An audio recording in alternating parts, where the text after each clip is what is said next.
Right, welcome back mga kabalitaan.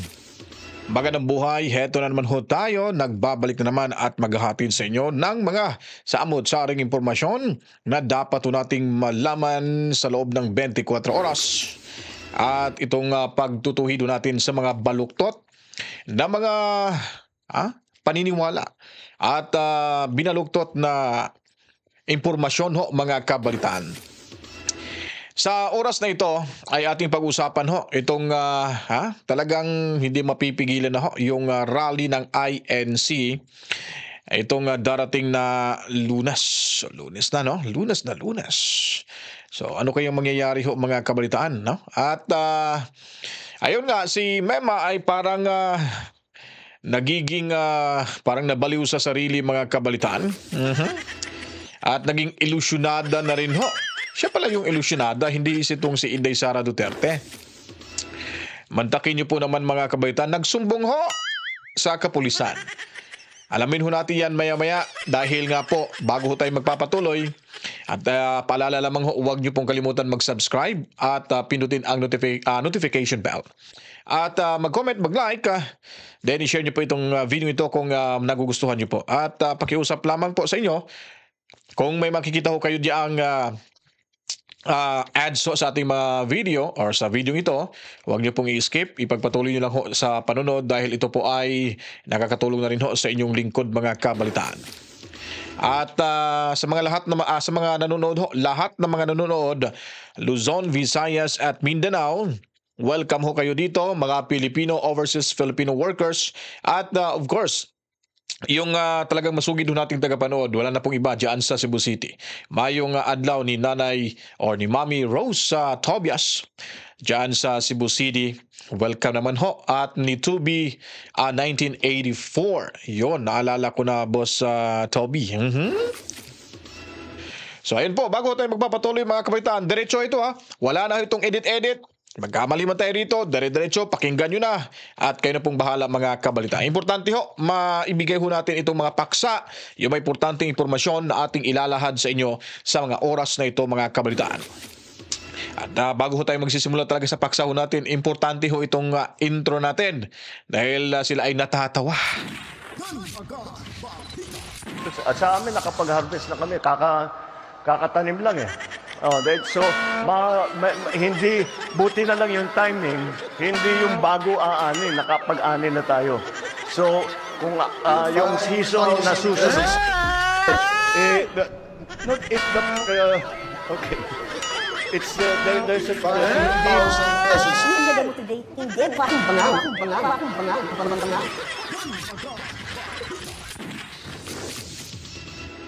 Alright po, nagbabalik na naman ho tayo mga kablitaan at yung pag-uusapan ho natin ay insert muna natin itong rally, peace rally. Pero bago ho, ito lang para sa kaalaman ho ng lahat, no? Edukasyon ho ito. Parang kumbaga, ano na lang to, bulaklak sa vlog na ito mga kablitaan. Ay, may pinost dito si Crisit Laureta Chu. Sabi daw dito na oral sex is now the main cause of throat cancer. Laka. No, talaga no. There has been a rapid increase over previous decades. Mula ito sa joe.co.uk. Ito'y palala lamang ho, pero kung saan pa yung medyo nakakaginawa ho tayo ay doon pa ho nagkaka-problema mga kabalitaan. Ewan ko lang si Mema kung hindi ba magkaka-throat cancer nito mga kabalitaan sa kakasalita ng kanyang mga fake news. Diba, nasabi ko na sa inyo, pag nalaman ho natin itong si Mema, pag makilala natin to, pag may baluktot sa kanyang impormasyon, ay araw-arawin ho natin to mga kabalitaan. Iko-correct ho natin to. Meron naman ho tayong mga subscribers na medyo ayaw ho talaga nila itong banggitin ho natin dahil nga sisikat daw. Ito nga yung rason ho natin, kung hindi ho natin ito papansinin, may mga baluktot hong mga impormasyon na sinasabi niya against sa ating pangalawang Pangulo. So, baka dumami ho yung maniniwala ho sa kanya mga kabalitaan. Kaya, kinokorek lang ho natin. Binibigyan lang ho natin ito ng pansin para ho matuwid itong baluktot niyang paniniwala. Di po ba? So, ipagpaumanin niyo po ako kung lagi ho natin itong gawing laman o sumsuman sa ating pag-uusapan o mga paksa ho natin mga kabalitaan. dito tayo no sa parang yung iba excited na yung mga kasama nating vloggers sana pag magkataon pag makapunta tayo diyan kita-kits tayo mga vloggers DDS gagawin ho natin yung paraan na makabisita ho tayo diyan o kung hindi man magla-live na lang ho tayo sa video ni Boy Sardinas mga kabalitaan. So babasahin ko lang muna po itong anunsyo dahil nga po ay si President McCoy Jr. may sa ayon ito hihiramin muna natin tong news article na ito mula ho ito sa GMA News Online, your news authority. Sabi ho dito mga kabalitaan sa kanilang pinablish na consistent with the Memorandum Circular Number 76 issued by the Office of the President earlier today, suspending work in all government offices in the cities of Manila and Pasay on 13th January 2025 to allow for the organizer conduct of the National Rally for Peace by the Iglesia ni Cristo. Senate President Francis Cheese Escudero has instructed the work in the Senate shall be suspended on Monday, 13 January. All right, so read the advisory issued by Senate Secretary Renato Bantug Jr. So, yun po yung kanilang panawagan sa pamamagitan ng Memorandum Circular Number mga kabataan. So, the work suspension exempts the personnel from the Senate Sergeant at Arms and the Maintenance and General Services Bureau. And sessions in the Senate will resume on January 14 at 3 p.m. mga kabalitaan. At ang tanong may may announcement din ba dito yung House Representatives? Parang tahimik yung House of Representatives patungkol sa usaping ito Ano ho ba yung nagiging rason ba't tahimik ko sila?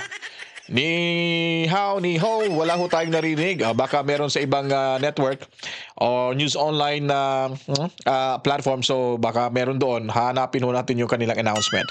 So sa ulitin ko po pinagtibay ho na wala ho talagang pasok sa Monday. Lahat ng mga government offices dyan sa Kamaynilaan at Pasay or sa Manila at Pasay sa pamamagitan ho ng Memorandum Circular Number 76.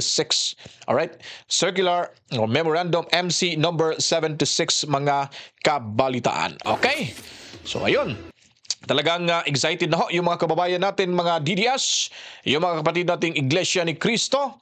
Sila sino ba yun, sa susunod, isusulat ko na yung mga pangalan ng ating mga diehard viewers, subscribers.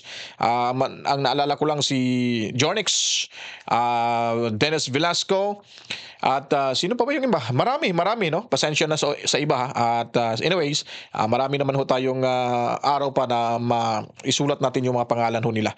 Yung mga avid viewers ho natin. At bago tayo dumako ho dito sa usapin mga kabalitaan, itong balita mula sa Frontline Philippines, ating papakinggan maya-maya at pinapaalala ko lang ho sa inyo, may makikita ho tayong slide video ho diyan. So yan si Jamie Bondok, i-double check natin para maliit kasi sa akin dito yung monitor. 51 si Ariel Kirubin. Then next, sino ba? 42 si Richard Mata. Yan po yung number nila sa balota mga kabalitaan. Tandaan nyo po. At si Attorney Lambino, 34. Si Attorney JV Hinlo, number 30. And then kasama na ho diyang Duterte Youth Party List. At ang Bisaya Good Party List. At yung isa ay Ipanaw Party List mga kabatian. 171 po yung kanyang balota. Then ito si Pastor Kiboloy, 52. Number 52 sa balota. Si Senator Rodante Marcoleta, number 38. And sinundan ho ni Attorney Vic Rodriguez, number 55.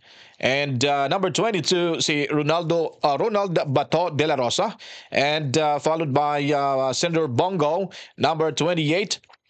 And number 58 si former governor ng Ilocos Sur o Ilocos Norte ba yun? Chawit Singson, and Doc Willie Ong, number 48 mga kabalitan. And of course si Jimmy Bondok, Attorney Jimmy Bondok, number 10 mga kabalitaan. And of course si Philip Salvador, number 57.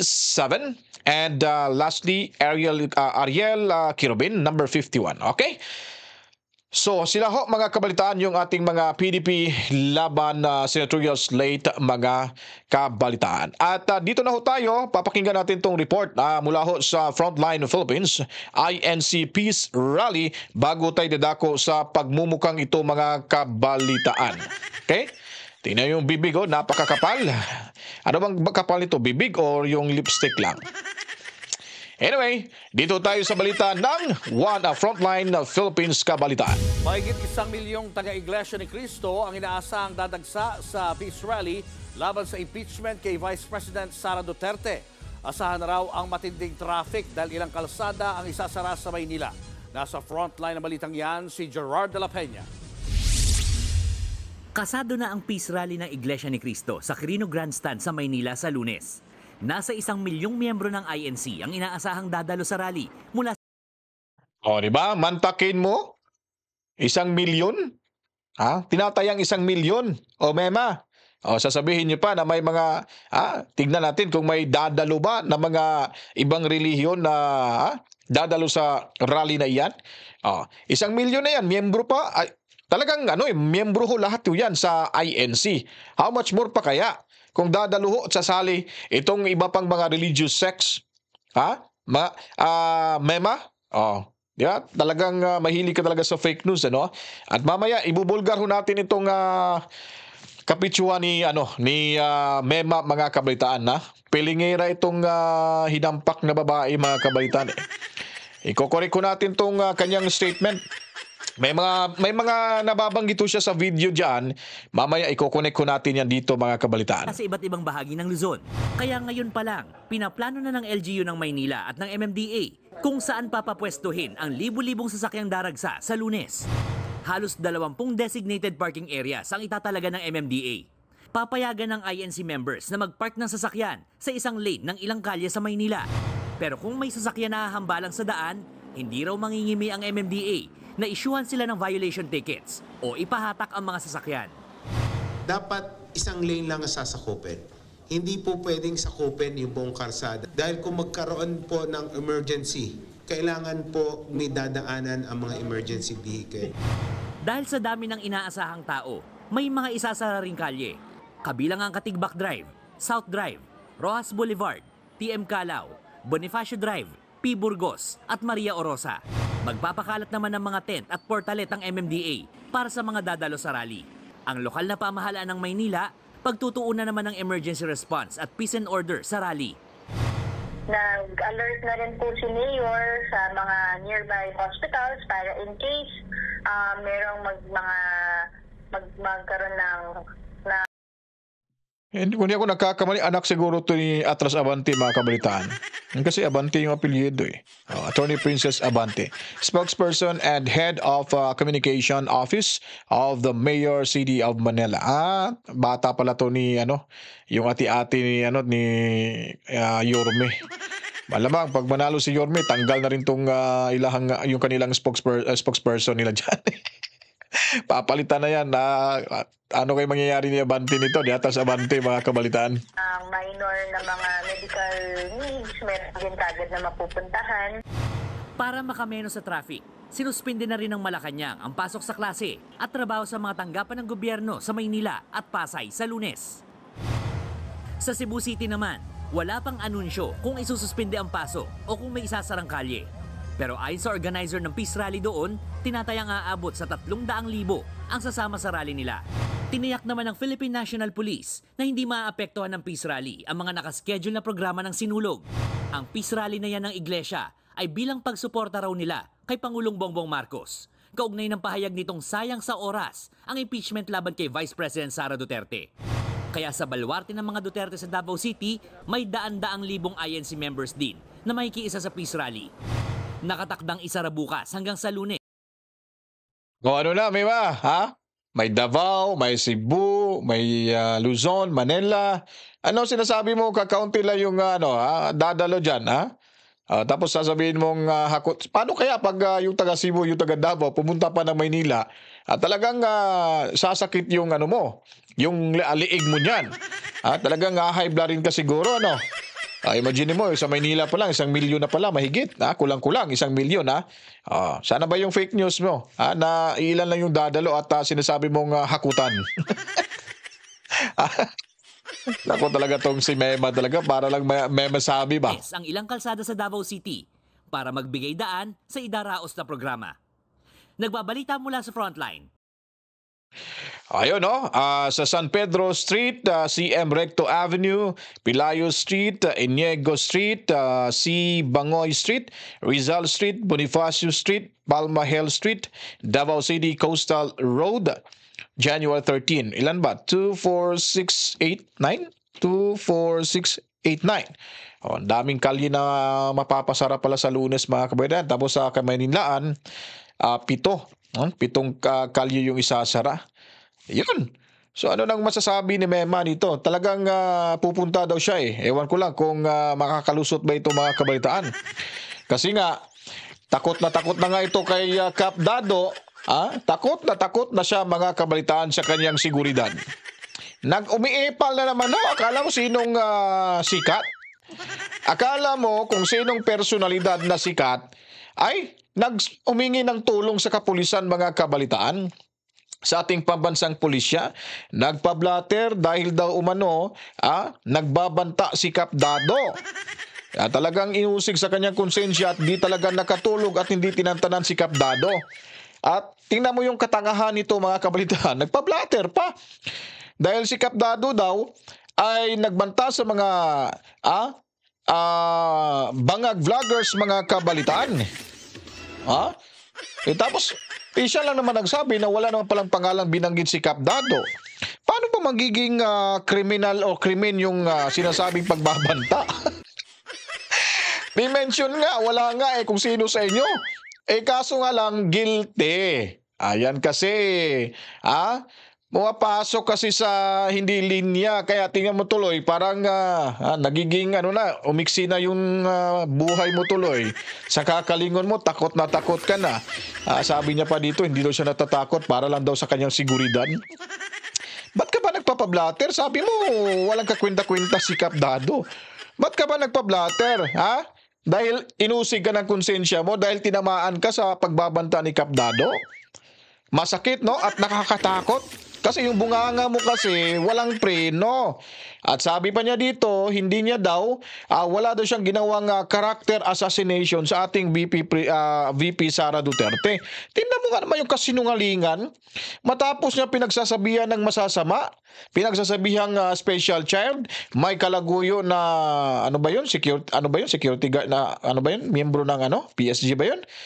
At binugbog di umano ng kabit o di kaya ng asawa at kung ano-ano pang pinagsasabi. Hindi mo ba yun matatawag na character assassination? Napakatanga mo talagang malaking bibig kang babae. Yun, tawag ko yun. Yung pag sinasabi mong tanga ka, special child ka, character assassination yon ang tawag doon. Napaka-bobo mo talaga, no?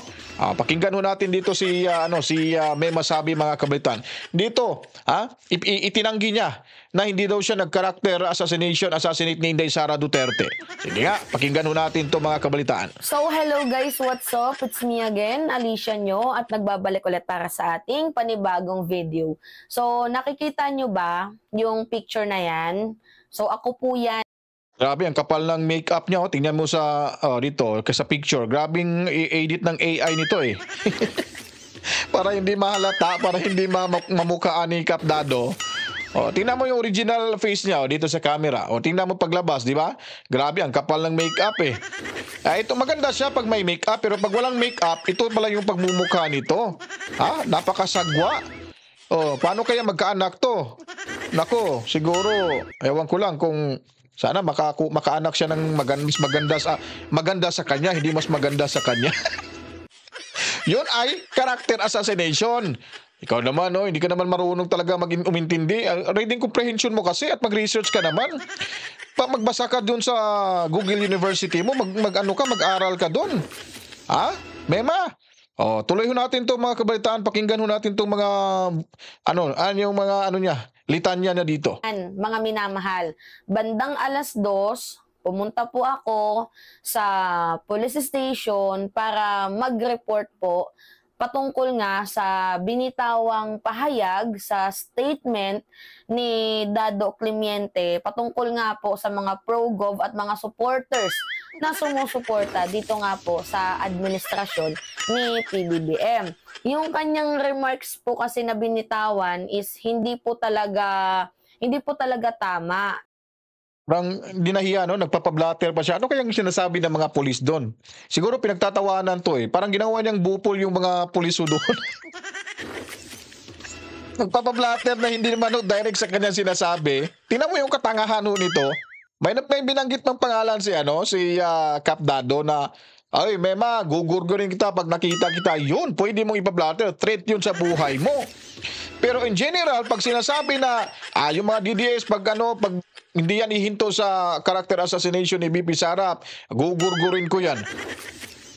Bakit? Krimen na ba yung pag sinasabing gurgur? May nabanggit bang pangalan? Guilty ka lang kasi nga gawain mo. 'Di ba?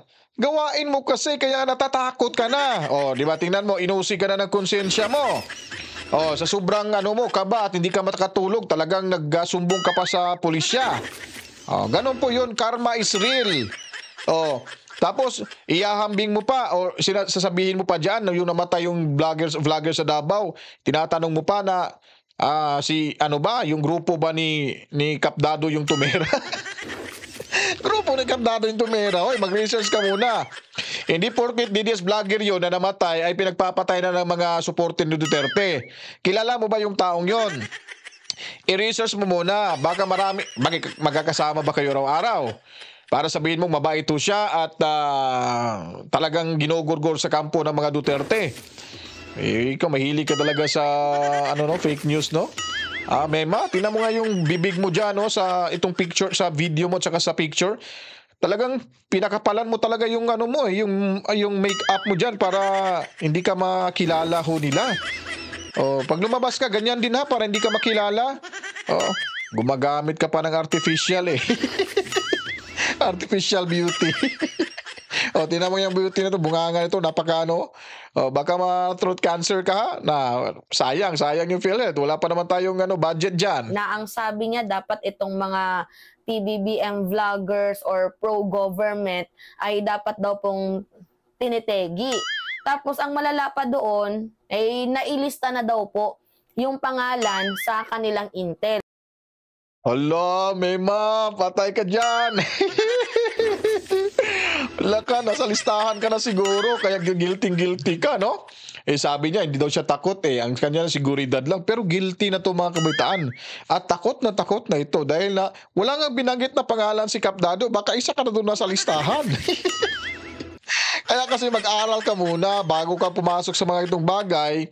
Pag-aralan mo muna yung mga sinasabi mo. Tapos sasabihin mo, napakatapang ni Dado. Ikaw, wala kang nang pigil, wala kang preno sa paninira ni Sara Duterte. Tapos, uhusgahan mo pa yung isang tao. Di mo pa mahusgahan yung sarili mo?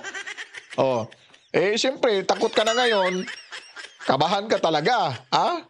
Huwag ka na lang pumunta doon sa rally sa Lunes. Kasi nga, baka masagasaan ka dyan sa sasakyan ng ibang sasakyan. Baka sasabihin mo, sasabihin ng pamilya mo, talagang binangga itong si Mema ng mga supporter ni Digong. Napaka-inutil talaga itong babaeng to. Although wala naman pong mention na si Mima Alicia nakalista doon sa Intel, pero who knows, 'di ba? Nakasulat na kasi yung pangalan daw namin. Pero ako, sa totoo lang, hindi naman ako natatakot. Hindi po ako natatakot. Hindi daw siya natatakot, pero nagsumbong sa pulis, naninigurado. Ha? Hey, Mema, tandaan mo, may mga supporter ho yung DDS. Imalay mo, yung mga supporter ni DDS ay talagang galit na galit sa'yo pag tirahin ka dyan. Don't tell me, sasabihin mo, inutos ni Digong. Kaya, huminahon sa pambibira, huminahon sa pambabastos, at huminahon ho kayo sa sinasabing paninira. May nalalaman ka pang ad hominem. Ikaw naman yung alam mo ba yung ibig sabihin ng ad hominem? Napaka Tapos, Hindi niya pa kumbaga hindi niya aaminin na sabi daw wala daw siyang ginagamit na ad hominem sa taong binabatikos niya dahil nirerespeto niya daw. Paano mo nirerespeto? Hindi, Sara, ano bang tawag mo sa kanya? Di ba? Special child? Oh, hindi ba ad hominem yon? Hindi ba paninira yon? Atake yon sa isang tao? Baka hindi mo alam yung definition ng ad hominem, na? Mema, tuloy tayo dito mga kabalitaan. Mga minamahal. Ang problema kasi, dito sa kanyang ginawang remarks, hanggat wala pong nagsasample, 'di ba? Kasi magkakaso ako dito. Wow, magkakaso si Mema ni Kap Dado, ang kapal ng muka. May basis ka ba? Ikaw ba yung pinagsabihan? In general speaking, gugurgurin yung mga tawag nito? Mga pangag vloggers daw, mga kabalitaan. Kapal na mukha, siya pang kakaso, ano? At hintayin mo, may magkakaso din sa'yo, baka nakalimutan mo ang ginagawa mo. At siya pa talagang magkakaso, mga kabalitan. Talagang lakas ng apog ng babaeng to. Hindi alam yung mga pinanggagawa. Mas lalong pinapahamak mo yung sarili mo. Di bali, mag-file ka lang ng kaso ni Kap Dado kasi pag during hearing time, pupunta ka naman sa korte, makakalabas ka naman eh. So siguro yung mga taong galit sa'yo, baka makahanap ng chance sa'yo niyan. Bibigla ka lang hilahin, pasok ka dyan sa puting van. Laka, Mema. Wala na, inusig na ng konsensya. Talagang pumasok talaga sa buhay na magulo eh. Sige, pasukin mo yung mga ganyang buhay. Tignan ho natin sinong hindi iiyak. Ang lakas ng kakaso pa ni Kap Dado. Hoy, pagtatawanan ka lang sa korte. Kahit yung tao nga umamin na siyang pumatay ni Juan de la Cruz, kung walang ebidensya, kung walang sinumpang salaysay at kung ano-ano pa, hindi yan na may tuturing suspect yung tao. May ano ho tayo, may tawag nun na due process ho tayo para alam mo lang yon. At kakasuhan mo si Dado para death threat? Paano maging death threat? Ikaw ba ang dinitreat niya o guilty ka lang sa guni-guni mo lang yan? Ilusyonada ka rin, Ikaw yung totoong ilusyonada. Very pretentious tong babaeng to, mga kabalitaan. Napaka-pretentious talaga. Ilusyonada. Sinabihan pa si Sara at si Attorney Trixie ilusyonada daw. Nako! Ano bang ginagawa mo? Nagpa-blatter ka na, hindi ka naman binantaan. Kaso kasi, dito, bangag vloggers to sila eh. Kaya na-guilty. Kasi nga, puro character assassination ang ginagawa mo dito sa mga Duterte supporters at lalo na sa mga linyada ng mga politiko nito eh. Kaya mamaya, titignan nyo po. Dinay niya na hindi daw siya nag-character assassinate ni Inday Sara Duterte. Kay Dado. Hanggat wala pong sumasample dyan, hindi talaga titigil yung animal na yan. So ngayon, di ba? Yang animal na yan. It's part of character assassination. Napakahina mo naman yung kukote mo. Ituloy muna natin para maintindihan natin mga kabalitaan. pagdesisyonan ko po at ng aking mga lawyers, Wow, mga lawyers! Lawyers kanino? Mula kay Tamba? Talagang nakaslow magsalita, magsabi na mga lawyers ko. Bakit? Ikaw bang gumasto sa lawyer mo? Kapal talaga ng apog ng babae nito. Yung gilagi nito, napakakapal talaga. nayuhan din naman nila ako kasi wala naman daw nga talagang minention na pangalan. So yung advice nila sa akin is blatter lang. So sabi ko, gawan nyo ng paraan kung pwede ba akong mag-file ng case.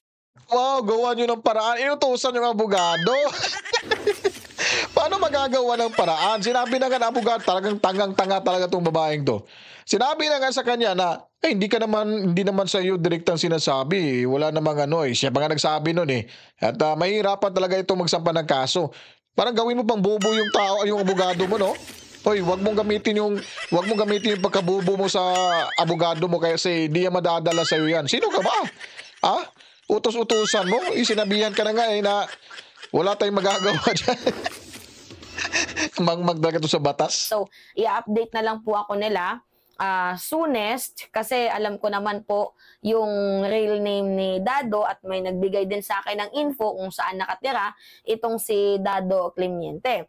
Anyway, mga minamahal, sabi nga ng iba kong mga kasamahan, hindi naman threat yung si Dado, hindi nga pinansin ng administrasyon, di ba? Yung kanyang pagbabanta.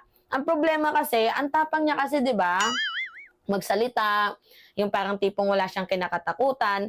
Hoy, hala. Ano bang tingin mo sa sarili mo? Yung pagbabanat mo, yung pagka-character assassinate mo kay Inday Sara. 'Di ba? Katapangan 'yon. Sobrang tapang mo, akala mo kung sino kang mas hindi ka naman kalibelo nila. Tapos pinapasaringan mo sila. Pinagsasabihan ng kung ano-ano. Hindi katapangan 'yun. So ngayon sasabihin mo kung magsasabi si Kap Dado na may gugurgurin niya yung mga bangag vloggers, magagalit ka. Ni Kap Dado, karapatan ni Kap Dado yan. May karapatan ka ngang magalipusta ng taong pangalawang pangulo ng ating bansa. Ikaw pa, ay si Kap Dado pa kaya? Tingnan mo nga yung sarili mo. Di ba? Talagang may sira. Ito talagang may sira mga kabalitan. Hindi si Sara Duterte. Ilusyonada, feeling entitled. Feeling talaga na sikat na siya at feeling talaga na magaling na vlogger. Hoy, mag-aral ka muna. Ha? Wag mong ilipil yung sarili mo sa mga kilalang vlogger. Sino bang kilalang vlogger sa Pilipinas? Si Sasot. Ano ba ito? Basta si Sasot. Si Joey Cruz. Mga Banateros. Sino pa? Si Attorney Trixie Cruz. Si Ma'am Shelo Magno. Si Ma'am Malutikia. Jay Sonsa. At kung sino-sino pa yung mga kilalang vloggers, yun ang sikat na mga vloggers. Pipitsugin ka lang, wag kang ilusyonada. Wag kang talagang pilingera tong babaeng to. Magsasampa ng kaso ni Kap Dado. Akala mo, easy lang yung magsasampa ng kaso? Sa bagay, parang gusto niya na siguro nga umiksi na yung buhay niya, ay ituloy mo yan. Kasi pag lumabas ka sa bahay mo, pag mag-attend ka sa hearing mo, sa kaso na yan, talagang diyan ka talaga makukuha nila. Kaya kung ako sa'yo, enough na yan yung pagbablatter mo. Hayaan mo na yan. At yung ibang taong mag-file, hindi ikaw, huwag kang magpakamarunong kasi hindi ka marunong, mangmang ka para safe yung sarili mo. Yun lang yung payong kaibigan lang ho yan na may masabi. Kaawaan mo yung sarili mo, huwag mong ipahamak yung pamilya mo. Ano bang nakain dito, no? Pag nabusalan talaga, pag pera na talaga yung marami sa tao, tapos yung tao ay talagang inalila ng inalipi ng pera. Mas maganda pag mapera ka, pera yung aalipinin mo, hindi ikaw magpapaalipin sa pera. Kaya kung nagpapaalipin ka sa pera, ito yung mangyayari sa'yo. Mark my word. Now, sige. Tingnan natin, 'di ba? Kasi parang nanghahamon siya eh. Biruin nyo ito yung kanyang binitawang salita, oh. Parinig ko sa inyo mga minamahal at kayo na po ang Ikaw yung humusga. matapang eh. Kayo Wait lang, kumagat ha? sa hamon eh.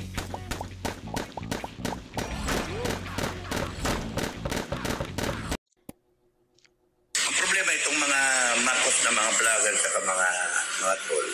Sige sila character assassination. Sige sila pira ng pira. Ang suggestion sa akin naman, Commander, patayin na lang natin yung mga... Hello, Mema! Patay mo dyan! Patayin na lang natin. Screenshot na lang na screenshot kami, sir. Sabi ganun. Nag-screenshot ka na. Sa Intel natin, and then patayin na lang. They made a choice yung Okay. So, narinig naman ninyo mga Hello kami ma, papatayin pala yung mga bangag vloggers. Ang lakat dyan. Inunahan niya na yung yung ibang vloggers para, kasi guilty talaga to eh. Alam niya kasi sa buhay niya na papunta na rin siya dyan mga kabalitaan. Kaya inunahan niya na magpapablatter. Tapos kung may gugurgur dito, pagbintangan itong si Kap Dado. Malay natin, baka may galit pa itong ibang tao, no? Ala ka, Mema, kaya ako sa'yo, magpahinga ka lang. Okay lang naman mag-vlog. Okay lang naman mag-disseminate ka ng information. Huwag lang yung mang-alipusta. Huwag lang yung magka-character assassination. Kasi nga, just imagine mga kabalitaan, si Inday Sara, sinabihan niya po na baliw, may sira sa ulo, Robin Padilla, may sakit sa ulo. And just remember, they are politicians. Kilalang politicians at si Inday Sara ay pangalawang pangulo. Di po ba? At ngayon, sinasabi niya, hindi niya na kinakarakter assassinate si Inday, but Inday Sara, she's been the victim of character assassination by this girl. Kaya nga mga kabalitaan, binabawi niya, hindi niya inamin na hindi niya daw binabastos si Inday Sara Duterte. Tapos may nalalaman pa siya nga ad hominem. Yung mga sinasabi niya, it's part of that ad hominem na sinasabi niya. Hindi niya alam yung definition, mga kabalitaan. Kaya it's part, she is criticizing the Vice President by calling, ano bang tawag nun? By calling in, kayo nang humusga. Pantagay mo, sasabihin mo na baliw si Raulo. Oy, nako, Inday Mema. Nako, kaya ka, tandaan mo, pinasukan mo to, kailangan alam mo paano ka lumabas dito. Ala, Mema, parang parang gusto ko talagang aabangan ko tong si Mema para malaman ko nga baka kinabukasan na kidnap na to sa puting van. Tapos yung pagbintangan si Kap Dado, kawawa si Kap Dado dito. Tuloy tayo. Minamahal, no? Na ang payo daw po sa kanila ng kanilang commander, ewan ko kung sino yung nag-advise, na itong mahilig daw po mag-distab, itong mga mahilig mag-character assassination daw kay Vice President Sara Duterte, dapat daw pong tinitigok. So that, ang ginawa nila Dado ay in-screenshot daw nila yung mga pangalan at ipinasa doon nga po sa kanilang intel. Although mga minamahal, hindi naman po ako nakakasiguro na nandoon yung name ko, pero it's better na aksyonan agad, 'di ba? Nang hindi na pamarisan. Hindi, ilusyonada ka lang, feeling entitled ka. Pilingira ka kasi, akala mo kung sino kang sikat na vlogger. Sumikat ka lang siguro dahil sa kapalpakan at kakamangmangan mo, kabastusan at kawalang respeto, lahat-lahat ng masasamang ugali nasa sayo na. Kasi makikita naman sa bumumukha mo, sa kilay mo pa lang, traidor ka na, Sa bibig mo pa lang talagang fabricator ka ng chismis, ng mga issue. At yung sa mata mo pa lang ay talagang sumisilip ka na kung anong dapat silipin para makagawa ka ng maling impormasyon. At sa ilong pa lang ay nangangamoy na yung mabangong papel na puti. Yun yung ugali mo, lahat nakikita sa pagmumukha mo eh. Tingnan mo pa. Di ba? So kumpleto, Ricardo, yung pagmumukha mo. May mga pangalan ho, pati kilay damay. Yun po yung character assassination. Ginaganyan mo si Inday Sara Duterte. Ngayon, kung babalikan ka ni Kap Dado, nagagalit ka. At kunwari ay hindi daw natakot, pero nagsumbong sa pulis. At hindi niya daw binanatan si Inday, binasto si Inday. Ito, tuloy natin to dito, mga kabalitaan. Besides, alam mo, Dado, wala naman pong kina-character assassinate kay Vice President Sara Duterte dahil in the first place, aking pagkakaalam, siya yung gumagawa ng way para masira yung kanyang reputation. Ba yun? Yung allegation mo siya yung gumawa na masisira yung reputation niya, it's not the same with character assassination. But when you talk about character assassination, yung mga masasamang salita na nakakasira sa reputasyon ng isang public official at kung ano-ano pa na you are attacking the Vice President and she's been the victim of that character assassination sa pamamagitan sa mga sinasabi mo. Like for an instance, you call her like si Raulo. Tinawag mo siyang like special child. Tinawag mo siyang tanga, uto-uto, at kung ano-ano pa. That's part of character assassination. Mangmang talaga tong babaeng to, mga kabaitan. Ano bang, it's all about paninira, parang ganun ho yun. Alam mo po ba yun? Ikaw, ilusyonada ka. Nagpa-blatter ka kuno dahil naniwala ka na yung yung panawagan or yung sinasabi ni Kap Dado na gugurgurin itong mga vangag vloggers ay isa ka na doon sa gugurgurin in which hindi naman nagbanggit ng pangalan. Kumbaga, nilalagay mo yung sarili mo sa sarili mong mantika na ginigisa ka lang. Ba't ka ginigisa? Dahil sa konsensya mo. Hindi ka na nakatulog. Inusig ka na sa konsensya mo. Kaya dahil nga sa pinanggagawa mo. Tapos hindi mo aaminin na Hindi mo binabanatan, hindi mo binabastos, kinakarakter assassinate si Inday Sara Duterte. Ano bang klaseng babae ito? Napakasinungaling naman pala. Hindi lang nagpapalaganap ng fake news. Napakaubod ng sinungaling talaga itong babaeng ito, mga kabalitaan. Hindi di porket nagbigay kami ng opinion at hindi nyo nagustuhan, ang kapalit nun, ipapategi ninyo. Ngayon, ang tanong ko, may kinalaman ka ba sa Yung opinion na sinasabi mo, dalawa ho yun. Yung paninira at yung constructive criticism. Kinikriticize mo yung tao, in a way na talagang sinisiraan mo. Hindi yun constructive criticism sa iyo kasi you are, tawag nito, para bagang namersonal ka na sa kanya. Pinipersonal mo na eh. Inaatake mo na personally yung VP Sara Duterte. Kaya pasok pa rin ho yun sa sinasabi mong character assassination. Kaya nga, in general term kasi ho yun, Mema, for your information. Pinangalanan mo siya ng kahit ano-ano, binastos mo siya, hindi ka nagbigay ng galang sa kanya, pinahiya mo yung tao, you're calling names sa isang tao. Ano bang tawag nun? Di ba character assassination? Ad hominem? Di po ba? So ano bang explanation mo dyan?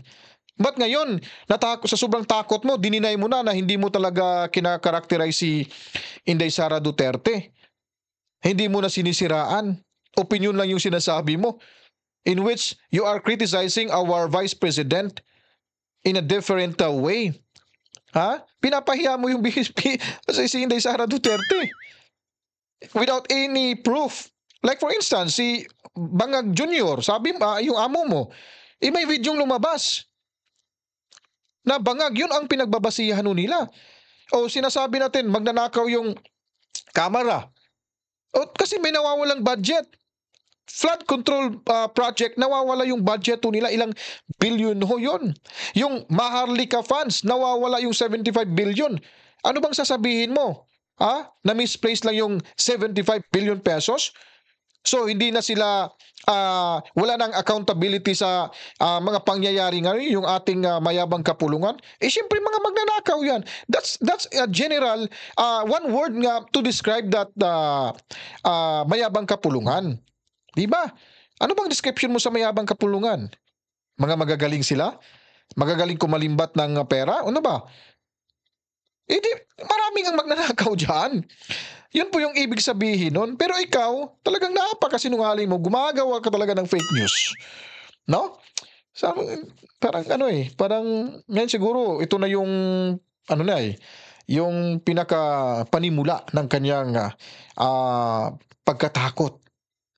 Dahil ito ay nagsumbong na sa kapulisan. Humihingi na ng tulong mga kabalitaan.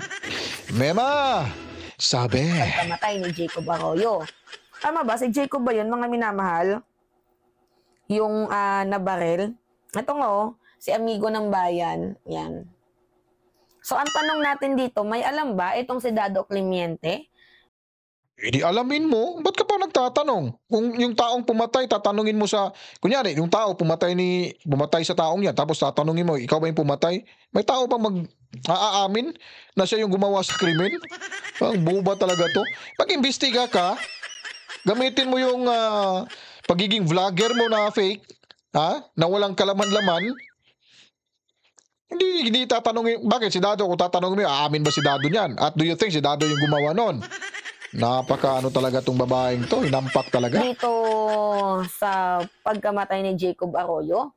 At sino ka para sabihan ng isang commander na dapat sa mga vloggers na yan ay tinitegi? At sino ka rin pag utusan mo yung abogado mo na sinabihan ka na nga wala silang magagawa kung magkakaso ka? At gusto mong ura-urada na mga makakasuhan si Kap Dado? At sino ka rin na pilingera na nagpapablatter kuno para mapansin? Mapansin ni Kap Dado? Hindi ka nga pinansin ni Kap Dado. Karon ngayon magpapapansin ka sa kanya? Kakahiya ka talaga, no? Hindi ka papansinin nun.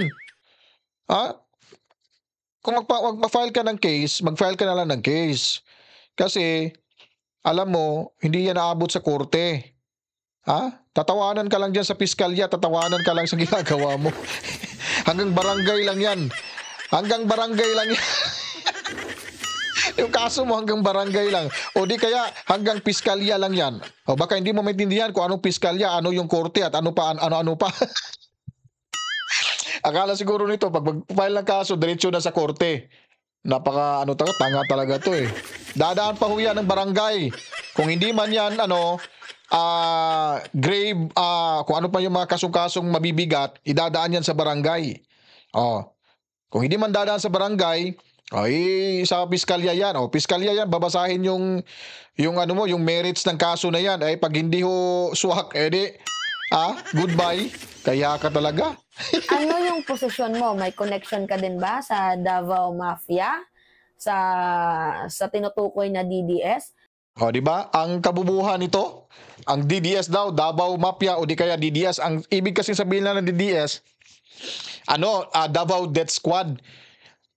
Makikita mo talaga to sa babae na to, Macbetan, na wala talagang parang hindi nag-aaral sa mga usapin na political ba, no? Kasi karamihan naririnig DDS, Davao Death Squad. Dahil ito yung Davao DDS, Davao Development System. Yun po yun ang ibig sabihin ng DDS. Hindi yung Davao Death Squad. Davao Development System. Pumunta ka ng Davao, yung sistema na kailang pagpapatakbo sa gobyerno ng Davao, sa kanilang local government unit, silipin mo doon, makikita mo na sa labas ng Davao yung DDS. Kahit saang corner o kahit saang kanto ng Davao, makikita mo may mga DDS ho dyan. Alam mo ba yung DDS? Uulitin ko ha. Davao Development System. Dahil hindi corrupt ang mga namamahala dyan, ang mga Duterte. Puntahan mo yung Tacloban City. May makikita ka bang kasing ganda ng Davao, ng lugar na kasing ganda ng Davao? Dugyot na dugyot.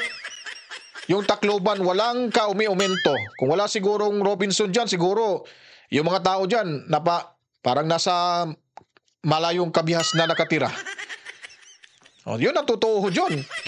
Kasi nga, nakapunta ako ng Tacloban eh. Inaayos pa yan yung yung ginagawa pa yung Robinson yata yon.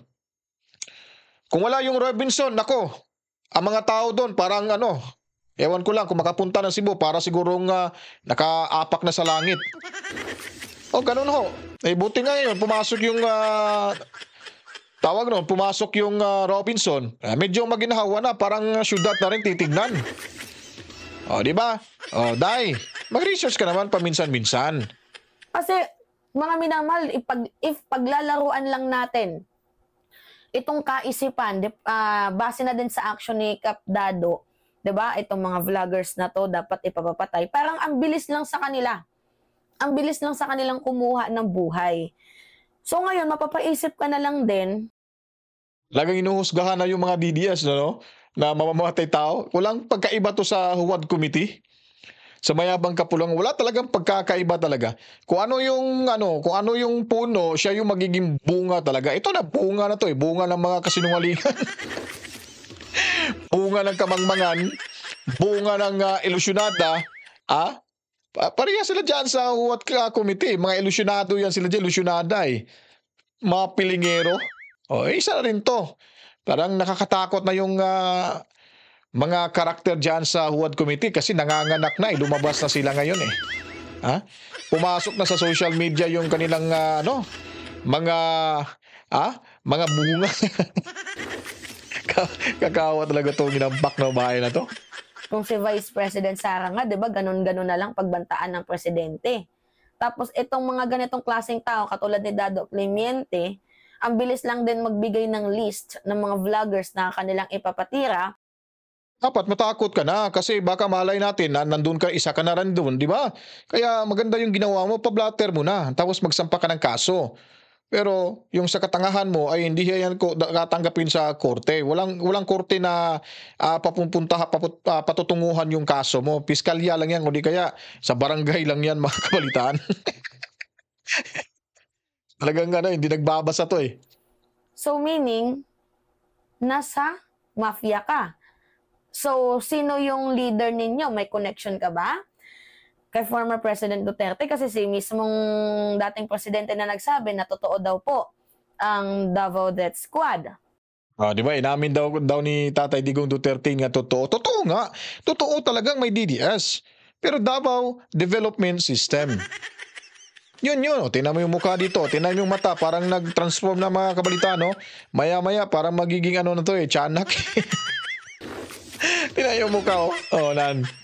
Diba? Hindi naman itinanggi yun ni former president. So ngayon, para sa akin, mga minamahal, it is not necessary na magbabanta ng ganyan-ganyan itong si Dado Clemente. Lalo pat, syempre, ano din siya, naging miyembro din ng gobyerno. Hindi tama yung walang due process na kikitilin mo yung buhay ng isang tao. Labag po yan sa 1987 Constitution natin. Diba? Ano yung sabi doon? Shall not be deprived of life and liberty. So doon pa nga lang sa Bill of Rights, diba, kapag tumegi ka ng isang tao. Kung naniwala ko dito, naka-research na to ngayon patungkol sa Bill of Rights. Tama yung sinasabi niya, mga kabitan. Tuloy tayo. Isang malaking kasalanan na yon. Sino ka, Dado Clemente, para pagbantaan ng ganun kaming mga pro-gov, mga supporters ng administrasyon. Tapos ang tanong ko rin din, sino ka para babuyin mo yung pangalawang pangulo? Sino ka para husgahan mo ring pangalawang pangulo? At sino ka rin na kahit ano-ano na lang yung pangalan na babanggitin mo sa mga DDS vloggers? Ganun lang din yun lang, kumbaga ibinalik lang natin yung mga katanungan niya. Kasi wala ho siyang karapatan na magtanong. Kasi wala naman ho talagang silbi to At sino ka ba talaga? Ano ka ba talaga? DDS or ano? Balita ko nga, maka-DDS ka dati. Siguro malaking offer kaya lumipat. Diba? O pag mga ganitong klase, mas maganda ho kasi, mga kabitan, ay pag yung tao ay may prinsipyo. Gaya ho natin, may prinsipyo ho tayo. Simula 2016, sinuportahan yung mga Duterte. Hindi pa ho tayo nag-vlog nun. Kasi simula lang ho natin last year mag-vlog. Kailan ba ako nagsimulang mag-vlog? October. Last week of October. Kasi simula ko lang, totoo po, swear. Kasi nga nakikita ko na parang hindi na maganda tong ginagawa ng mayabang kapulungan. At may mga vloggers na bumabaliktad. Kako, walang mga prinsipyo yun. Parang mga politiko diyan sila Kung saan yung maraming isda, doon din ho yun. Para mangingisda, mga kabalitaan. Ito, mangingisda rin to Mahilig mangisda. Ako, kahit papaano, solo ho tayong vloggers, wala tayong affiliation, at hindi tayo nila kilala, pero yung suporta ko ay nandyan sa kanila dahil nakikita ko kung papaano ho nila dinadala yung bansa ho natin sa panahon ng mga Duterte, lalo na kay Tatay Digong. Yun po yung prinsipyo ho natin. Dahil ang iniisip po natin, mga kabaitan, ang future ho ng mga anak ho natin at sa susunod pang mga henerasyon. Dahil tayo po ay hindi na ho natin to bali kung anong mangyayari dahil tayo ay nakikipaglaban na para ho sa ikabubuti, para sa ikauunlad ng ating inang bayan. Kasi tayo ay, wala na, may edad na tayo. Diba? Yung mga kabataan lang, yung mga bagong sibol, kailangan ho natin sila proteksyonan, protektahan ho natin sila sa pamamagitan ng pakikipaglaban ho sa mga nakaupo ngayon ng mga kawatang gobyerno sa ating bansa, para hindi ho nila maranasan kung ano ho yung mga naranasan ho natin. Itong babaeng to, wala ho talagang pakialam sa kanyang mga susunod na henerasyon. Siguro wala tong anak, mga kabalitaan, o hindi siguro to magkakaanak. Kaya walang pake. Ang sa kanila ay pera-pera lang. Tayo, prinsipyo yung pinaglalaban hindi pera, mga kabalitaan. Kaya nga, inaabangan ko lagi itong si Mema dahil yung mga baluktot ho niya, mga pangangatwiran, ay itutuwid ho natin sa pamamagitan ng ating prinsipyo. Dahil doon ho tayo naniniwala sa kanila, mga kabalitaan. Yun po yung ginagawa ho natin. Ididiin mo na, sige lang daw ang character assassination namin. Like, kung hahanapin namin, ano yung kinaracter assassinate namin dito kay VP Sara? Yon ang katangahan mo at kabubuhan mo. Hindi mo pala alam kung ano yung mga pinagsasabi mo, hindi mo alam kung saan nahana yung mga salitang iyon, maganda ba o hindi, at hindi mo alam kung ano ang definition of terms ng character assassination. Dahil hindi mo rin alam yung mga pinagsasabi mo dahil nagbabasa ka lang ng script at hindi ka nagre-research. Yan ang punto ho, Miss Mema sabi. Ikaw na mismo nagsabi na hindi ka nagka-character assassinate ni Sara Duterte. What about yung mga previous statement mo? Na binabato mo kay Sara Duterte? Di ba? Paninirang puri ho yun. Mantakay mo, sasabihan mo may kabit. Tapos sasabihin mo nabugbog, baka nabugbog ng asawa. Tapos sasabihin mo pa na may saltik si Sara Duterte, si Raulo, special child pa. Hindi ba matatawag yung character assassination yon? At in the first place, nasabi ko na kanina, she's been the victim of character assassination sa'yo. Ikaw na mismo nagsasabi sa mga masasamang salita laban kay Sara Duterte. Now, here we go. Sasabihin mo na, oy, hindi ko naman kinakarakterize si Sara Duterte. Siya lang naman gumagawa sa kanyang pagkataong anong meron siya ngayong problema sa ating bansa. It's different. At wala ho talagang nakikita nating may problema si Inday dahil ang gumagawa ho sa problema para kay Sara Duterte, nasisiraan ho siya sa taong bayan, ay yung mismo mong among si Tamba na ambisyoso na maging presidente. Na hindi naman ho talaga at kumbaga walang kakayahan na maging presidente. Bakit? Nasabi ko yun. Tingnan mo nga yung pamamalakad niya ngayon sa House of Representatives. Sino ba yung mga inahabol? Na may personal na ho. Payag po ba tayo na ganyan yung karakter ng isang tao na mamumuno sa ating bansa? Na hindi tinitignan ang kapakanan ng bawat isa sa ating bansa? Hindi tinitignan kung papaano papalaguin ang ekonomiya ng ating bansa dahil sa kanilang sariling interes? At yung mga budget ng mga proyekto talagang pinagpipilitan pa na hindi kaaya-aya, gaya na lang ng AKAP? Dahil tinatapat pa nila sa darating na halalan, pinagpipilitan pa nila, nagbabayad pa sa mga senador, nagbibigay pa ng 500 billion share para 5 billion shares mula ho sa AKAP. Ano po bang ibig sabihin nun? Tapos bibilhin yung loyalty ng mga kasundaluhan natin sa pamamagitan ng ayuda kuno, may mga additional allowances. At hindi ho nila gawain na sila yung mamumulot ng pera. Binulgar na nga, binisto na nga ni Mayor Benji Magalong ang kalukuhan ng AKAP. So hindi pa ba sapat yun? Yung ginagawa ho nilang kasinungalingan, gusto pa nilang gagamitin yung pera para takpan yung kanilang mga kamalian? Gagamitin yung pera para hindi ho sila mabatikos? Para doon na ituon yung pansin kay Sara Duterte na mali yung kanilang akusasyon? Para masira si Sara Duterte? Gaya na lang sa mga magulang ko, nakausap mo nakarang araw. Nagkwentuhan kami. Naniniwala sila na si Sara di umano ay nagasta yung pera. Sabi ng mama ko, hindi daw siya naniwala, pero yung papa ko ay naniwala. Sabi ko sa kanila, huwag niyong papaniwalaan yon dahil sila ay may political, kumbaga political harassment yun, may political ambition sila na maging presidente. Kaya sinisiraan si Sara Duterte. Balikan natin yung administrasyong Duterte, ni Rodrigo Duterte. May nakikita ba kayong corruption? May nakikita ba kayong paghahabol sa mga bumabatikos kay Rodrigo Duterte? Nung sinampahan ng kaso, sasampahan na sana ng kaso ng impeachment si Leni Robredo. Sinuportahan ba ni President Duterte? Anong sabi niya? Ihinto niyo yan, tapusin niyo yung kalukuhan ninyo, huwag niyo ituloy yan dahil tatapos pa lang ng eleksyon, mag-i-impeach na kayo sa ating pangalawang Pangulo. Let it be. Hayaan mo na si Vice Presidente. Alam kong gagawin ko. Yun ang tamang presidente. Dahil nakatuon ho siya, yung pansin niya ay talagang ibinuhos niya para sa ating bayan, para sa kaligtasan ng bawat isa sa atin. Ngayon, ano ba nangyari sa administrasyon nito? Kung gaano ho kapangit yung administrasyon ho ngayon, mga kabalitaan, sa mayabang kapulungan, ganun din kapangit yung pagmumukha nitong si Mema Sabi. Dahil nga sabi ko sa inyo in the first place, bakit pa natin ika-character assassinate ang isang taong wala namang credibility, ng isang taong sira na ang kanyang reputation. Sira yung reputation sa kayong gumagawa ng pagkakasira ng reputasyon ni Inday sa inyong paningin lamang.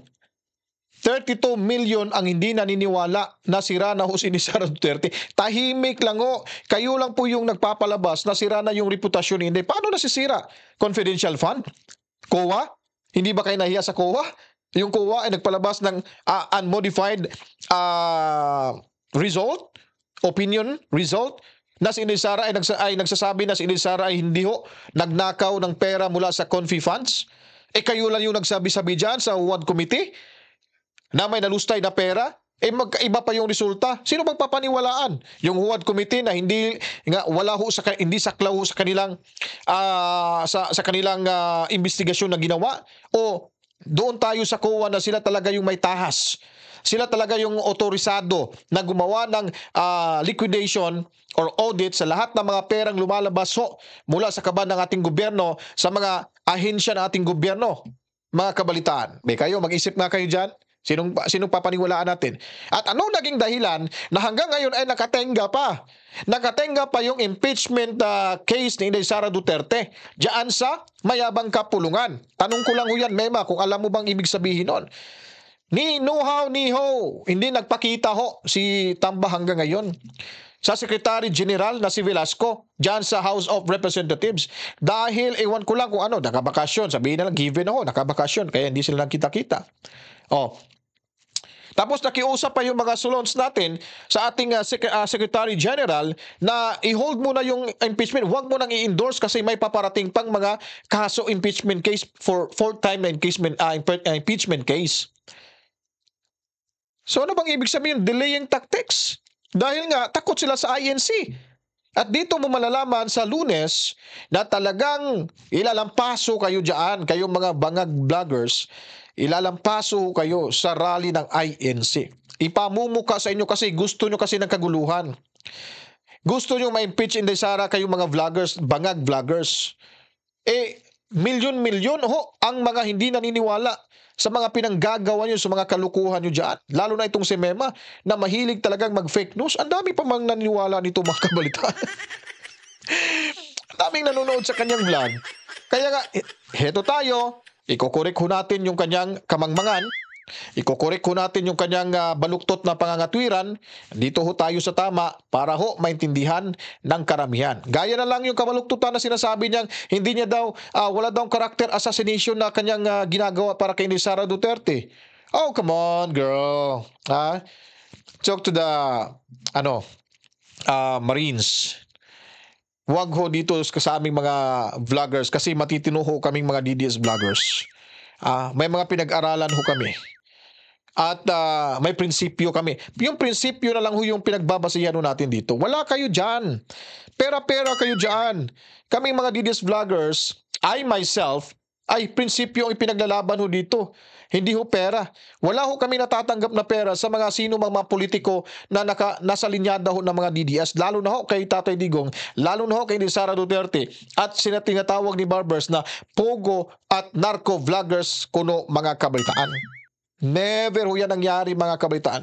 Kahit mag-wave pa ako, pumirma ako ng wave, ipakita ko yung transaction history ng aking bank account at ipapakita ko in public, mismo dito sa bahay natin, na kung sino at anong mga perang pumapasok dito sa bank account ko, mga kabalitaan. 100% yan. Pipirma ako ng waiver. Para malaman nyo. Para malaman nyo kung may natatanggap ba kaming pera mula sa mga drug lords. Pera mula sa Pogo. Baka nyo makikita nyo lang, yung barya-bayar lang namin na makikita nyo sa bank account natin. Ito si Mema, hamunin natin to. Mema, kung nakikinig ka man, narinig mo man tong sinasabi ko, sabay tayo, mag-open tayo mag-sign tayo ng waiver. Pakita natin yung bank transaction history ho natin, kung sino ang nagpapadala ng pera, sino naguhulog ng pera, para magkakaalaman tayo rito. Kasi sa atin, principle, sa iyo pera. Yun ang aligasyon ko sa iyo, pera. Sige, patunayan mo na mali ako. At papatunayan ko rin na mali ka rin sa mga pagdududa nyo na kami mga vloggers ay binabayaran mula sa mga drug lords at sa Pogo. Diba mismong si VP Sara Duterte ang sumira na ng kanyang reputation. Doon pa lang sa issue ng confidential funds, bumaba yung kanyang trust rating at umabot sa punto na 41%. Siyempre, hindi naman bababa. Lahat ng mga mainstream media ay sa inyo na. Di ba? Nababayaran na yan. Nagpapabango na yan sa administrasyon yung mainstream media. At kayo-kayo lang din yung nagpapalabas ng service. Sino bang nagkomisyon ng, ano ba yung pangalan ng survey na yun? Ay kaibigan ni Martin Romualdez yan at na mga Marcoses. Siyempre, papayag yun. Basta when the price is right, why not? Di po ba? Dapat yung magkomisyon ng survey na yan, dapat non-partisan, hindi walang koneksyon sa politika. Yung something stat yun hindi ko lang malala. Sino ba papaniwala? Sino ba bang maniniwala sa ganun? Malamang sa inyo, maniniwala yun. Kayong mga kagrupo, maniwala kayo. Pero lahat ng mga lumalabas sa mainstream media ay wala na huyang katuturan. Puro huyan mga fake news. Kahit makilala pa yung mga mainstream media na mga network, TV network, ay ano na yan? Alam na this. Kaya hindi nyo kami mapapaniwala sa mga ganyan yung diskarte. Ngayon, gawin nyo lahat ngayon kasi may pera kayo. Pero hanggang survey lang kayo. Pero sa final round, pag dumating na tingnan nyo, dito natin malalaman kung marami hindi makakabalik sa Kongreso na ngayon ay bumabatikos kay Inday Sara Duterte. Diyan natin malalaman yan mga kabaitan. Kaya talagang gumagawa sila ng paraan sa mga ayuda para hindi sila makalimutan. Tingnan mo si Tamba. Balita ko, wala pa akong ebidensya pero yun lang mga comment natin, mga commenters natin nagsasabi na tinanggal di umano si Tita Nene diyan sa Leyte. Natakot si Tamba. So ibig sabihin kung natanggal, walang kalaban. At ba't gagawin po ba nila? Ba't gagawin po ba nila yon? Para saan? May kalayaan tayong pumili. Parang martial law na nga tayo rito kasi yung mga katunggaliho nila ay pinagtatanggal sa listahan ng COMELEC. Pinakakasuhan si Jonas Cortez. Jonas Cortez. Parang sa Lapu-Lapu yun. Correct me if I'm wrong guys. Mandawi. Parang sa Mandawi yun. Sino ba yung tumatakbo ngayon kalaban ni Jonas Cortez? Si Jonas Cortez ay incumbent mayor. Then, may kalaban siya na parang pinsan o relative yata ni Tamba mga kabalitaan. Ngayon, si Jonas Cortez, natanggal yung kanyang nawala siya sa listahan. Di po ba? So talagang may pamumulitika sa administrasyong ito. Kung anong ginawa ng Macoy Senior, ganun din yung ginawa ng Macoy Junior. Kumbaga, tinutolerate lang nila yung kanilang mga sinasakupan. Kaya ito na yung nangyayari, nagkakagulo na. Kaya hindi nga masaya yung taong bayan sa mga pinanggagawa nila dahil sa puro kasinungalingan, puro nakawan, at puro panghuhusga at pang-aakusa, political destabilization, at kung ano-ano pa mga kabalitaan para hindi na makakatakbo at mabura na ang mga Duterte sa larangan sa politika sa ating bansa. May explanation bang ganyan si Mema? Mema, sige nga. Palaliman mo pa nga yung diskusyon mo para magkakalaman tayo. % na ng mamamayang Pilipino ang gusto siyang ma-impeach bilang vice-presidente ng bansang Pilipinas. So, paano mo nasabi na sige lang ang character assassination na ginagawa namin, hindi ba't kayo yung gumagawa bilang vice-presidente ng bansang Pilipinas? So, paano mo nasabi na sige lang ang gusto siyang ma-impeach bilang vice-presidente ng bansang Pilipinas? Bansang Pilipinas. Sabi ko na nga ba So, paano mo nasabi na sige lang ang character assassination na ginagawa namin, hindi ba't kayo yung gumagawa ng character assassination? Sige nga, define nga what is character assassination. Kung hindi ka talaga nag-characterize ni Sara Duterte, kung hindi mo siya kina-characterize sa character assassination, sige nga, i-define mo nga dyan sa susunod mo vlog para maintindihan natin. Basa-basa naman kahit paano minsan ba. Paminsan-minsan, may Google University naman, di ba? Diyan ka naman siguro nag-aaral. Wala naman problema kasi may matutunan ka naman talaga. Legit naman yan dyan. I-search mo yung Pilipinas.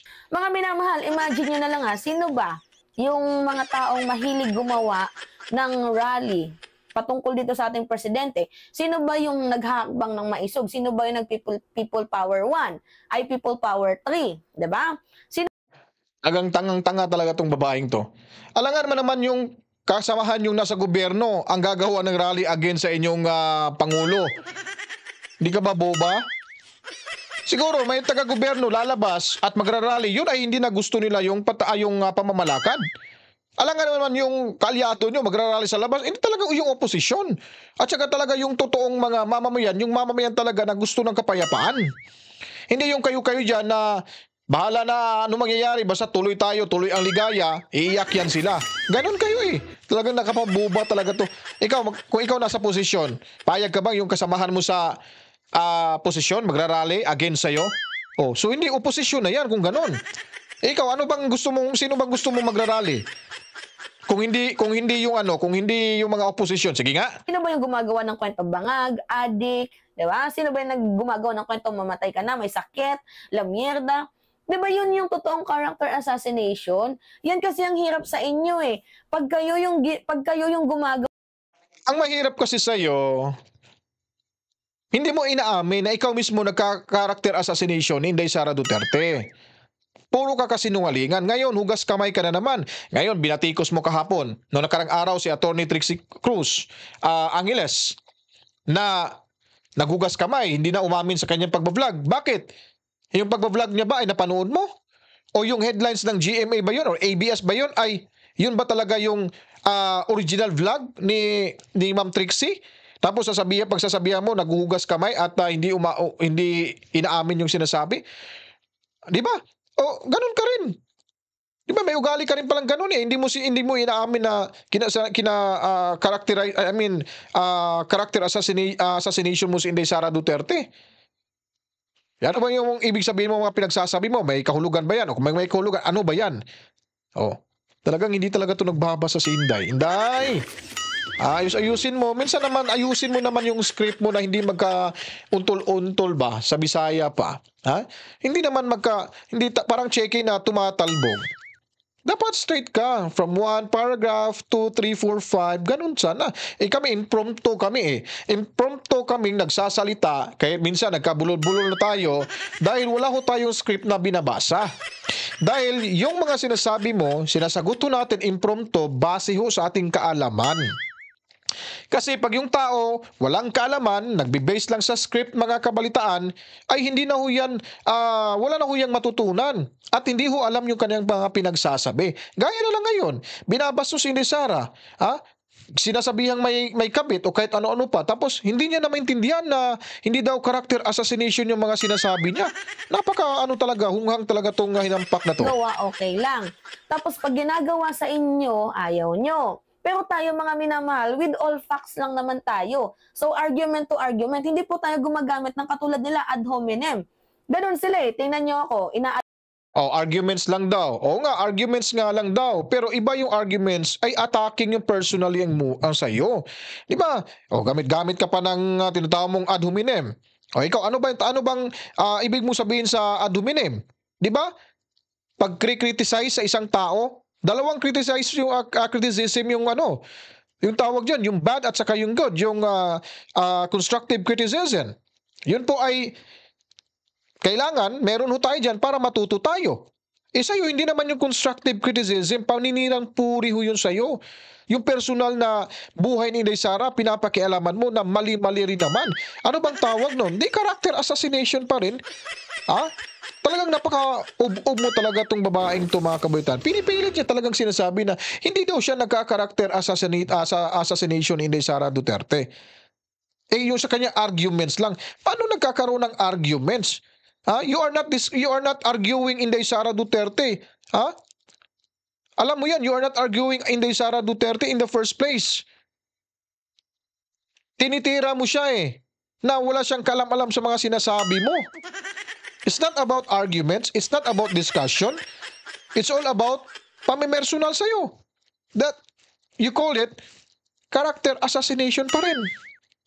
Ba't mo dinideny yan? Takot kang kasuhan na naman Inday Sara Duterte o ikaw yung makasuhan? Kasi may kasabihan nga tayo mga kabaitaan, kung ano ang ginawa mo sa kapwa, yun din ang babalik ko sa'yo. Ibabato talaga yan sa'yo mga kabaitaan. Ngayon, kakasuhan niya si Kapdado. Malamang, may paparating din kaso ito sa kanya. Siguro, hinihintay lang yung tamang pagkakataon mga kabalitaan. Maghintay ka lang, Mema. Ad hominem nila. Si Mima Alicia, bobo. Si Mima Alicia, pokpok. Si Mima Alicia, walang ginawa. Bobo yan, tarantado yan, kupal yan. Diba? Ganun ang ginagawa nilang pag-ano sa akin. Siyempre naman, binabato nga sa'yo kasi nga ganun ka nga, yung bunganga mo kasi, hindi mo ba kasi mapigilan? At yung sinasabi mong bobo, sinasabi mong ano ba yon? Dapat lang talaga pagsabihan ka. Dahil ikaw naman mismo, ikaw ang gumawa sa sarili mo na pagsasabihan ka ng taong ganyan. Hindi si Sara Duterte ang gumawa sa sarili niya, siya ay sabi mo pa nga na sinisira yung reputasyon niya. Hindi ho nagsisira ng reputasyon si Sara, ikaw at kayo mismo nagpapasira sa reputasyon na yung mga tao hindi naman naniniwala naman. Ngayon, pagsasabihan ka na bubo ka, tanga ka, mangmang ka, dapat lang sa'yo, ganun ka rin naman Di ba? Dapat deserve mo rin yan masabi dahil nga yung bunganga mo walang karespeto. Hindi mo na ginalang yung taong hindi mo kalibel. Tapos ngayon ibabato sa'yo, babanggitin mo yan sa programa mo. Kahit sabihan mo nga ako, kahit mag-PI tayo rito, walang problema ho yan sa akin. Pero ayaw ko lang mag-PI mga kabalitaan kasi nga ay nakaka-degrading kasi yung mga kabalitaan, di ba? Wala naman akong karapatan na sabihang PI ka dahil hindi naman ako nagpapakain sa'yo. Pero gusto ko lang sabihin sa'yo na ub-ub ka. Mangmang ka. Ganun ano bang masakit doon? Kahit sabihan mo akong mangmang, kahit sabihan mo akong ub-ub, angat, walang problema sa akin yan because I know myself. Alam ko kung sino ako. Sino yung kung anong meron ako sa sarili ko. Ikaw, makikita mo na sa personalidad mo kung anong meron ka, ganun din yun sa karakter mo. Diba? Kaya ka nagagalit at kaya ka rin hugas kamay. Para ka rin si Tamba. Pagtirada. Diba? Pero tayo, kaya nating malagpasan ng isang argumento nang hindi tayo gumagamit ng ad hominem kasi ganun po tayo, mga minamahal ka, diba? responsable sa paggamit ng social media. Responsable daw siya sa paggamit ng social media? Ganon ba? Yung sasabihan mo ng tanga yung presidente, yung vice-presidente, sabihan mong may kabit, pagsabihan mo na may sira sa isip, special child, si Robin Padilla, special child, may sira sa pag-iisip. Ganon ba yan? Ganon ba yung tawag na responsible? Diyan ka mali. Parang irresponsible ka yata.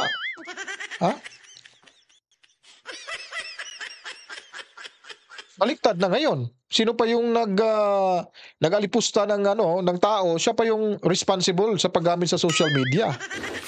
Ay, naku. Basta sinungaling kasi, may kasabihan nga, yung sinungaling ay magkapatid sa magnanakaw. Di ba? Aminin. At ganun tayo ka-aware sa magiging effects nito sa mga taong pagsasabihan natin. Diba? So, bilang isang public servant naman, natural lang na magkaroon ng criticism. Kasi kahit nga din yung presidente may criticism, diba? Natural nga. Pero yung sinasabi mong ikaw na nagsabi ng ad hominem, ikaw lang naman yung nagsimula na gumagamit ng masama sa isang tao, yung ad hominem na sinasabi mo. Diba? Ano ba mga pinagsasabi nyo? Nababanggit ko na nilang beses. Yung character assassination, andyan na rin, kompleto na rin. Magkapatid yan yung ad hominem at character assassination. Paninirang puri pa rin yan. Pinapahiya mo yung tao. Hindi mo na ginalang, binastos mo na. Pinapangalanan mo na ng ibang pangalan na hindi naman kaya-aya sa isang politikong gaya ni Inday Sara Duterte. Yun ba yun ang responsible na tinatawag mo? Ako, I myself, I am responsible, hindi ko naman masasabing journalist ako kasi wala na ako sa linyang ganon. I am just a responsible vlogger. Yun ang sinasabi ko. Responsible ako na vlogger kung ang pagdidiskusyonan natin ay talagang it's all about issue. Diba? Hindi yung may issue na dito, dadagdagan mo pa, babastusin mo pa, papangalanan mo pa ng kung ano-anon. Hindi daw character assassination. Hindi daw ad hominem. Ito, ad hominem to, tanga ka, bobo ka. natural lang yun na may magkikriticize sa'yo. Pero kunyari, ako, private person ako, ikaw din, kunyari, vloggers ka, private person ka, kapag ayaw mo sa argumento ko, pwede mo kong i-criticize, pero hindi mo kailangan gumamit ng ad hominem. Tingnan mo naman, pabalik-balik yung ad hominem. Hindi niya kasi naintindihan yung ad hominem eh. Hindi niya naintindihan anong ibig sabihin ng ad hominem. Yun, siya pa nga yung bumabato ng mga salitang masasama ganun sa kay Inday Sara at kahit sino pa yung mga taong binavlog niya, mga kabalitaan. It's all about criticism. It's all about criticism directed against a person. Yun po yung ibig sabihin nun eh. Wala na akong ibang ibig sabihin nun. Directed against a person, mga kabalitaan. Wala na. So kung nagsasalita ho kayo, ikaw Mema, kung nagsasalita ka na may salitang against sa kanyang personalidad, sa kanyang pagkatao, ay ad hominem na po ho yun. Gaya sinabi ko sa iyo, tanga ka, ad hominem yun. Ob yun. Ob ka, ad hominem yun. Bakit yung sinasabihan mo si Sara na special child? Yung sinasabihan mo si Sara na may saltik, may kabit, hindi ba yan ad hominem? O sabihin natin kung ayaw mo sa ad hominem, character assassination, diyan ka na lang. Pumili ka na lang sa dalawa. Pasok pa rin yung mga pinagsasabi mong mali sa mga binabatikos mo. It is not constructive criticism. It's all about panirang puri. That's very simple. That's the logic sa mga pinanggagawa mo. Ngayon, hugas kamay ka na hindi ka gumagamit ng ad hominem. Sabihin mo na hindi ka nagsasalita ng mga ganung bagay. Naghugas kamay ka na naman. Nako talaga tong babaeng to. Sila kasi, hindi na nanalo sa isang argumento na walang ginagamit na ad hominem. Tingnan nyo si Mike Cervera. Ano yung ginagawa nila? Bakla si Mike, nagtatago sa saya daw ng kanyang jowa. Ganon yung argument nila. Si Takero daw, bobo, walang alam. Diba? Bobo to. Natatawa talaga ako nito. Pinapamukha niya talaga sa taong bayan, sa mga viewers natin, na bobo talaga to. Kasi nga, hindi niya alam yung ad hominem talaga. Kasi wala daw siya sinasabi sa kanyang mga vlog. Ang dami mo nga mga binabanggit. Alam mo, Inday, na nalaman ko lang yung yung bahay mo sa mga subscribers ko. Na sir, panoorin mo si May Masabi, napakabastos magsalita. Sa salitang bastos magsalita, hindi na ba yan ad hominem? In general speaking, maaring sinasabihan mo silang mga like ganyan. Ulit-ulitin ko pa rin to kay Inday Sara. Sinabihan mong mali. May sayad, may siraulo, special child. Hindi ba yan ad hominem? Guys, kayo na talaga umusga nito. Itutuloy ko na tong discussion kung ito. Yung video na, kayo na humusga. Kasi pabalik-balik na lang talaga ako dito. Kasi bawat kataga niya talagang tinutuwid ho natin eh. Bawat kataga niya, tinutuwid ho natin. Kaso nga lang, parang ganun. Iba talaga yung too good to be true. Di ba? Kumbaga, nagbubuhat ng sariling bangko na akala mo kung sinong magaling, matalino, at yung reading comprehension. Kaya hindi nga ako nagkakamali eh. May problema ho si Mema. Yung problema niya, hindi siya baliw. Yung problema niya, yung utak niya na hindi agad nakakaintindi ng mga simpleng pagpapaliwanag at simpleng salita. In other words, yung reading comprehension nitong babaeng to ay wala sa ayos. Kailangan talaga, lagyan pa ng tornilyo, kumbaga para mas humigpit at para mas madali agad na makakaintindi. Ad hominem, hindi alam yung mga pinagsasabi, wala daw siya, hindi daw niya ginawa yun sa vlog niya. Ay nako. Mema, wala pa naman tayong dito, PhilHealth ngayon ha. Baka high blood rin ako sa'yo. Yung kaibigan lang. Mag-research ka. Ano bang ad hominem? Kayo guys, correct me if I'm wrong. I will give you time to research what is ad hominem all about. What is the meaning of ad hominem? Yung spelling ng ad hominem, it's A-D-H-O-M-I-N-E-M.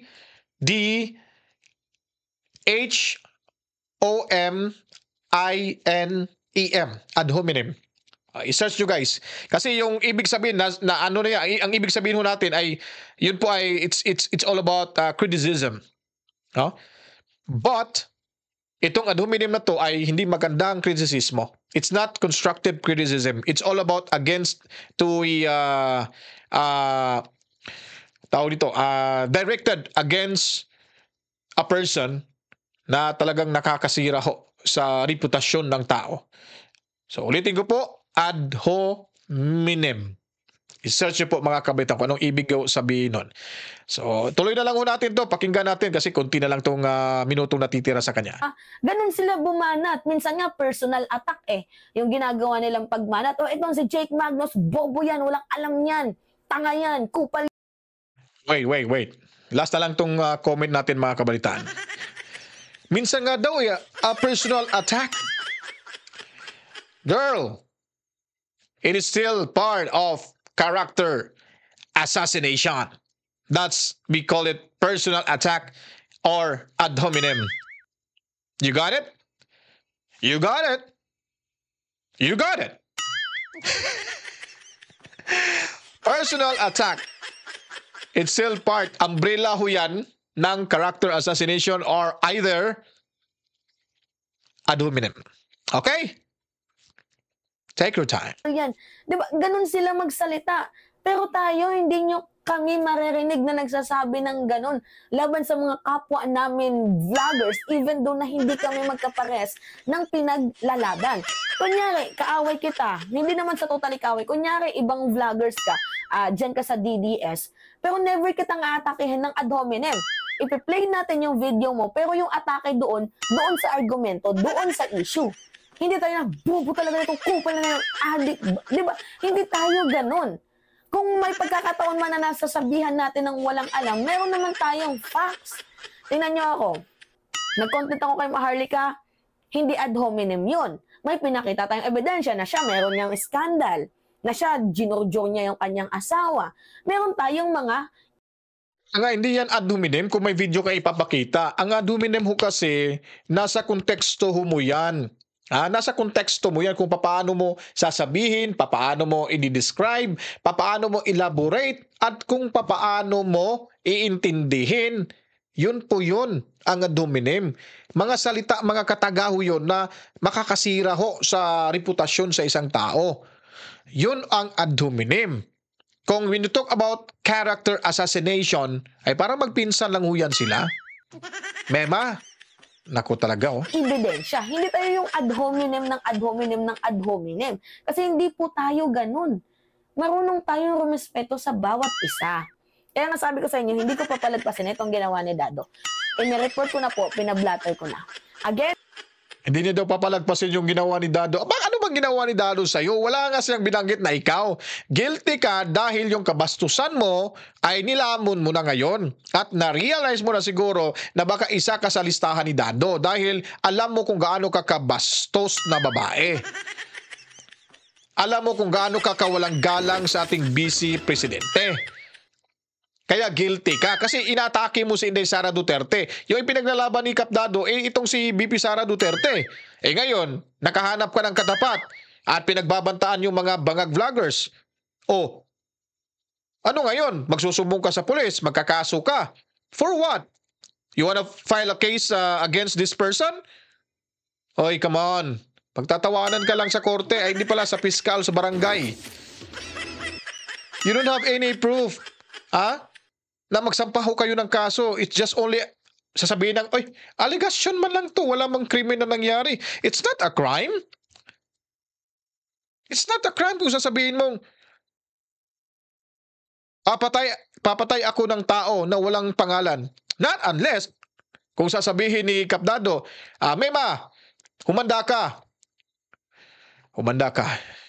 Bilang na yung araw mo. Yun ay threat ho yun. Pero kung sasabihin mong in general na sinasabing na wala yun. Pagtatawanan ka lang sa barangay, no? Kaya minsan wag padalos-dalos. Wag magpapadala sa dikta. Wag magpapadala sa script or mag-research ka. Then, pag-aralan mo. Di ba? At deserve lang din na makakatanggap ka ng ad hominem sa ibang tao gaya ko. Talagang kailangan mo talagang maintindihan to. Kasi ikaw naman gumagawa nito At yung binabanatan mong politiko ay hindi naman ho talaga nangingialam at hindi ka rin papansinin kasi ano ka lang, ganun ka lang sa kanya Ganun ka lang. Di ba? Yung mga supporters, ang babati ko sa'yo dahil mali nga. Okay lang basta constructive criticism with supporting documents. Ha? So kung masabi-sabi lang, kaya sa vlog mo kay Attorney Trixie, yung pinakita ng ABS ay yung vlogger lang ng isa, na kuno ginamit yung pinick up yung kay Trixie Angeles, Trixie Cruz Angeles na vlog, malay mo, iba yung pagkakaintindi niya. Baka parehas kayo ng yung reading comprehension, may problema. O, di ba? Malay natin, hindi na naman natin alam na ganun pala. Okay sana, yung pinakita ng ABS ay si Trixie Cruz mismo, yung kanyang bahina, yung kanyang bahay. Wala uto-uto ka, nakikinig ka rin. O, di ba?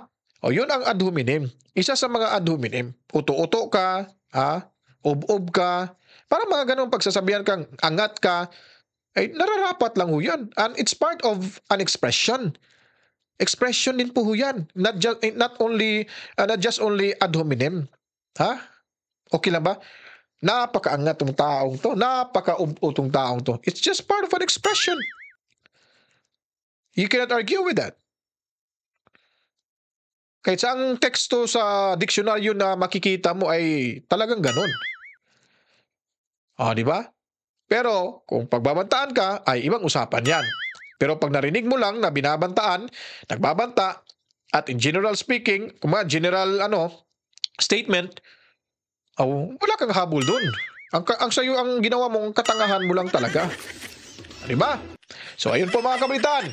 Yun po yung reaction video natin. Medyo babahaba yung reaction natin kasi yung bawat katagay ating pong pinaparinig sa inyo mga kabalitaan. Kaya hanggang dito na lang ho. Maraming salamat. Follow, subscribe, hit the notification bell. At huwag niyo pong kalimutan mga kabalitaan, share, like at mag-comment na po. At yung ads, huwag niyo pong i-skip.